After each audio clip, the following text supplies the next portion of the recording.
Madridistas, we are back, and finally we have some Real Madrid football, as this Saturday, Real Madrid head off to play Celta Vigo in a Laliga clash.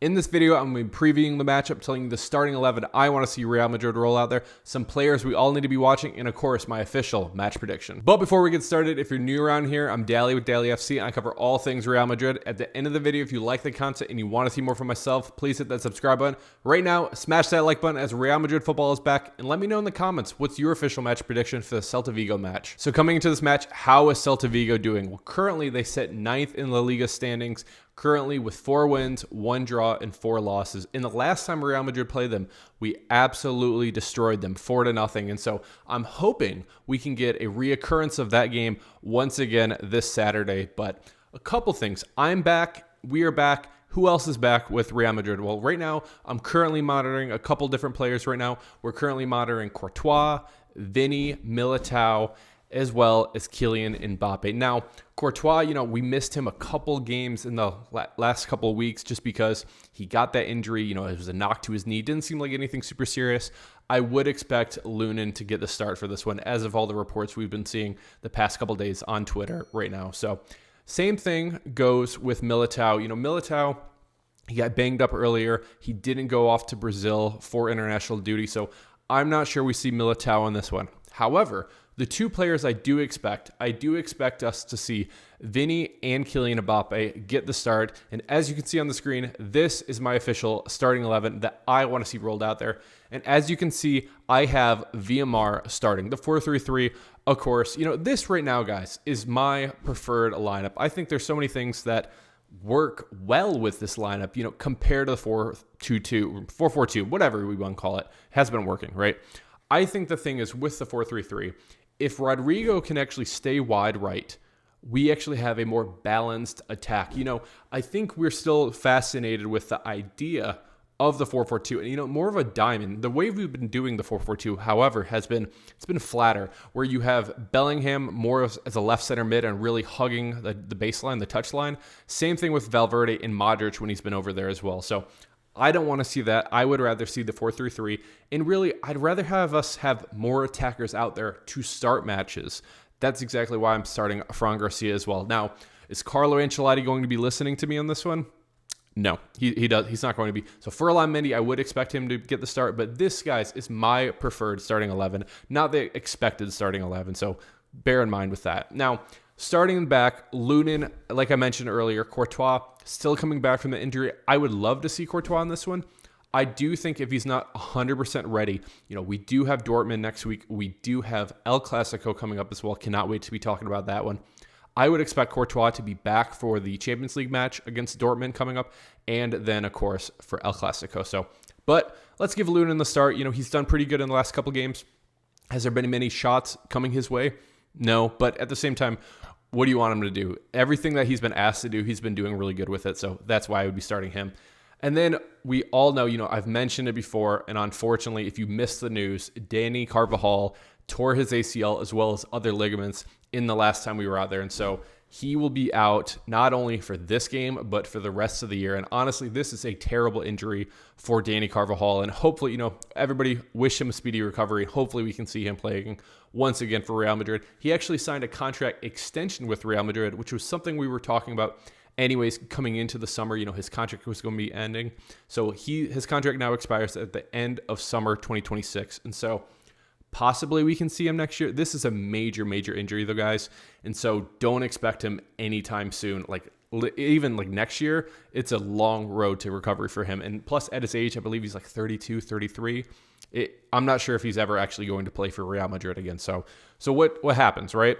Well, Lucas Vazquez is the one I'm starting in this one. And a couple things. We've seen Lucas Vazquez time in and time out for years now actually be a really good replacement at right back. Now, he is a lot better at attacking than he is at defending. And the thing with Dani Carvajal is we had the best of both worlds. He was awesome on the attack, and he was awesome defensively as well. And really, Carvajal was just such a smart player. He would just beat players just not only physically, but mentally too. He wasn't the biggest player in the world, but he was such a smart player. So couple things that we need to be watching for Lucas Vazquez. And Lucas Vazquez is definitely one of the players I want us all to be watching. And more so than anything, the right back position, because over the next couple of games, I'm really curious what does this position look like? Because like I said, I would put Lucas Vazquez there to start, see how he does. I already know he can do well in attack. I know he can get some goals, get some assists. He links up pretty well with Arda Güler, with Fede Valverde, and with Rodrigo as well.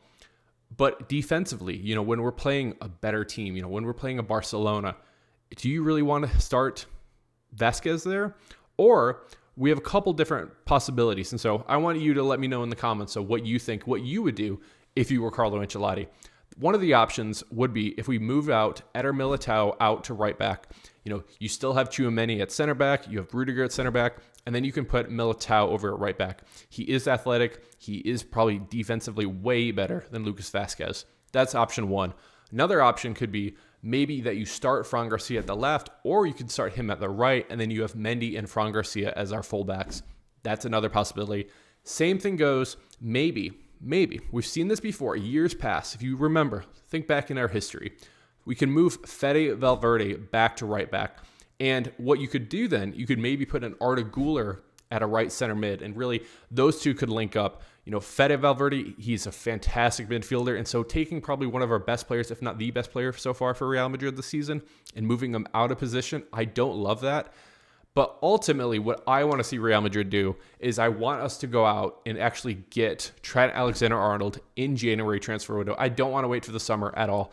Let's go get him now. Let's lock it up. Let's pay 20, 30 million. I think 30 would be a lot, but maybe 20 million to Liverpool and say, come on over in January.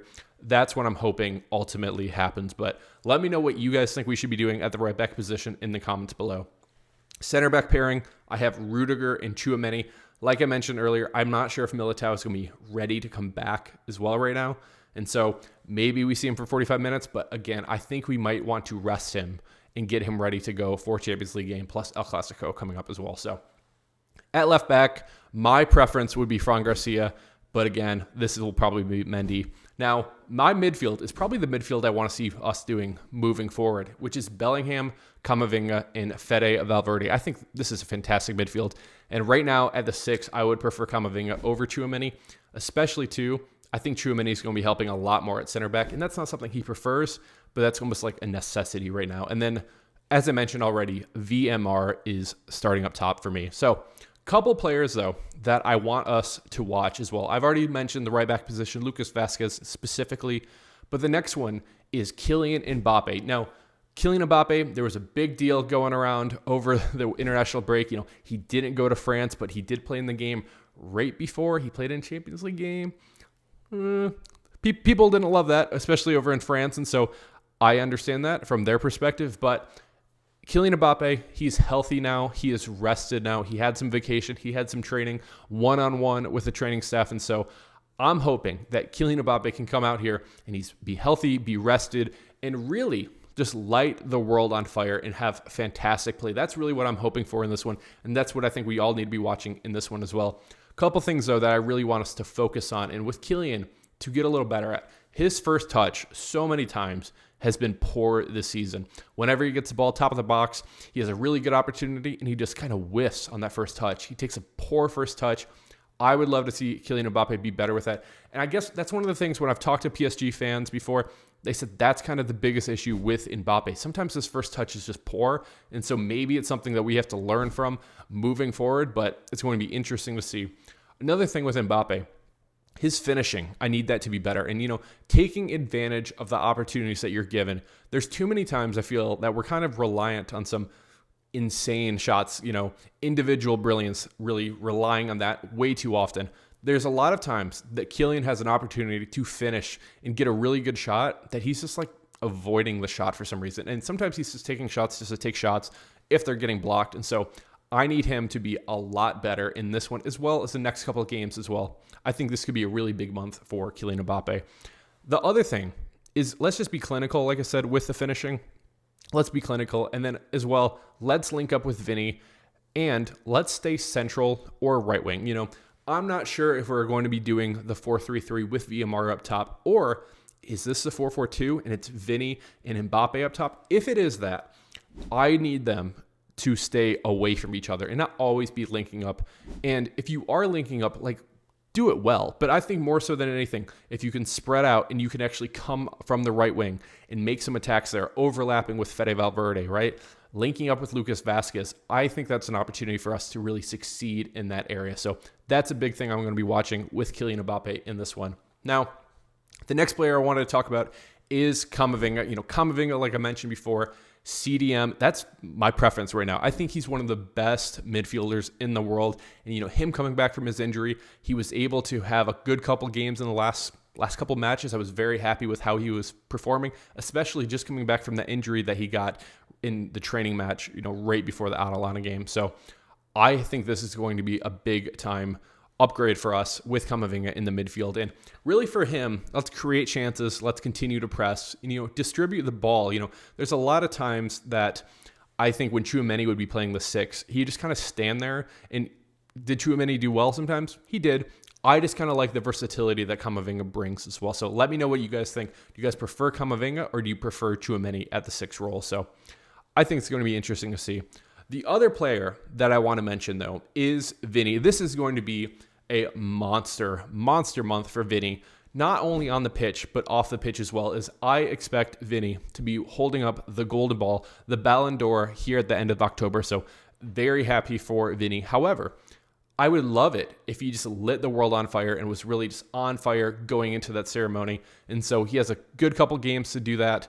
So let's see what happens with him. For Vinny, let's own the left wing, create chances, inside, and let's take a lot more shots. I feel like there's too many times right now with Vinny. He's just not taking advantage of the shots. And again, he is relying on individual brilliance. The last time he was out there, he scored a fantastic goal, but it's a very difficult shot. And I'd like it to be a little easier for him moving forward as well. The final players I want to mention are the 2 subs I really want to see, as well as I would not mind if one of them starts. And that, of course, is Arda Güler. I would love to see Arda Güler start. If we're not going to start Rodrigo, let's do that 4-4-2 diamond that I have been very curious to see how this would work. The 4-4-2 diamond. Now, I don't want to see the 4-4-2 flat. I want to see the diamond, and I want to see Arda Güler playing as a 10. Because if you guys watch any of the clips from the international break, Arda Güler was on fire. That Iceland game especially, check it out on Twitter if you guys missed it, but insane highlights from the kid. The kid is special. I think if he can come on and play as the 10, I think he can do a lot for this team and just, create chances for us, create chances for himself, create chances for Vinny, create chances for Mbappe as well. So I would love if Arda Güler got the start in this one. I don't think it ultimately happens, but I hope I'm wrong. The other person I want to see is Endrick. Endrick for international break for Brazil. I root for Brazil guys too. If you guys didn't know, they're pretty poor right now. And Endrick in the last one for Brazil barely even played. He got 1 pass again. I would like Endrick to come in. We actually didn't see him in the last match, and then he actually got the start against Lille. I don't think that was super fair for him to get the start in that one. I would hope, though, that Endrick can come on and kind of light the world on fire once again, and maybe can get a goal for us as well, and just really be a little more involved, because I do think that we will be needing Endrick later in the season, and when we really need an attacker to come on and get us that goal, I'm hoping that Endrick can do that for us, because we're still missing Brahim. Hopefully Brahim is back probably by maybe the end of November, possibly mid-November, maybe even early December. So without Brahim coming on, he's really one of our only attackers options that we actually have coming on as well. So when it comes to my match prediction for this one, I think this is a fantastic opportunity for Real Madrid to really take the month of October and just make leaps and bounds when it comes to La Liga and Champions League as well, and really kind of cement ourselves as one of the most dominating teams in all of Europe and the team that every team should be fearing. Now, one of the things I do worry about is, are we overlooking Celta Vigo? Are we ready to go and have a really good match against them? Because are we overlooking them because, we have Champions League coming up. We have Borussia Dortmund. We have El Clasico coming up. I hope not, and I don't think so. I think that this team will be ready to go. That is why I will be going with Real Madrid defeating Celta Vigo 3-0. I think this is a month that Kylian Mbappe starts to finally heat up big time. That's why I'll be going with Mbappe getting a brace in this one, as well as I think Rudiger gets a header in this one as well. So that is my official match prediction, 3-0 for Real Madrid to defeat Celta Vigo. And guys, one more thing I want to officially announce. There's been a lot of requests for it in the past, and I'm happy to officially announce we've launched memberships on my channel. A ton of fun perks that I've added in there, with a lot more coming soon that I think a lot of you will really like. So if you want to become a member of the channel, hit that join button on my channel, and I really, really appreciate it. Also, shout out to Meme Master for becoming the first member of the channel. I really, really appreciate it. Guys, thank you so much for watching all the videos, liking all the videos, and all the support. I truly appreciate it. Really, I really do. You guys, this has been Dally with Dallyfc. Cheers. Hala Madrid.